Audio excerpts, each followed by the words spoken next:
When was the last time you caught yourself daydreaming? And how did you react?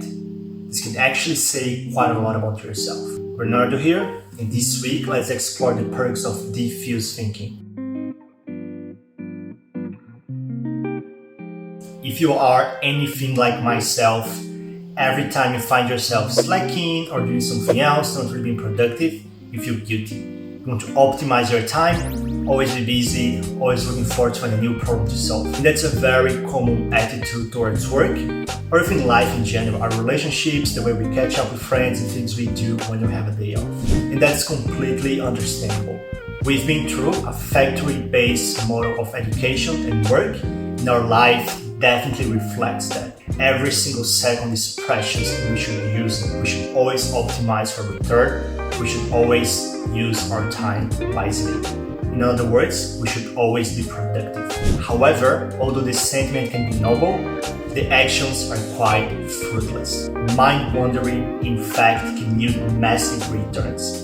Daydreaming has been time and time again been associated with greater capacity for memory, higher input of creative ideas, and even entrepreneurial success. Barbara Oakley defined the terms focus and diffuse thinking. In very simple words, one is for productivity and the other one for creativity. When focusing, we use a much higher cognitive load, which is fantastic for focused work. However, that consumes a lot of energy and it's really hard to maintain. Whereas when daydreaming, our mind is still working in the background, connecting the dots and processing thoughts that we wouldn't otherwise consider. Our hands are off the wheel, and that's really good for insightful considerations and complex problem solving. We still have to learn how to make the best out of that synergy though. Things like the ping-pong technique in which we play back and forth with focused and diffuse thinking, or even just incorporating the Pomodoro technique on a day-to-day basis, or even just going for a walk when you stumble upon a problem that you can't really solve on the spot. As a society, we're facing much more complex problems nowadays. Things such as immigration crisis, crumbling political systems, and global warming.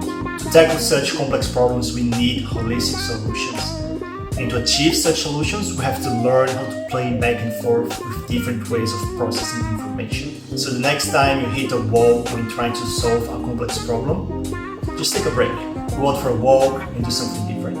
Thank you so much for joining me here. It's always awesome to have you here.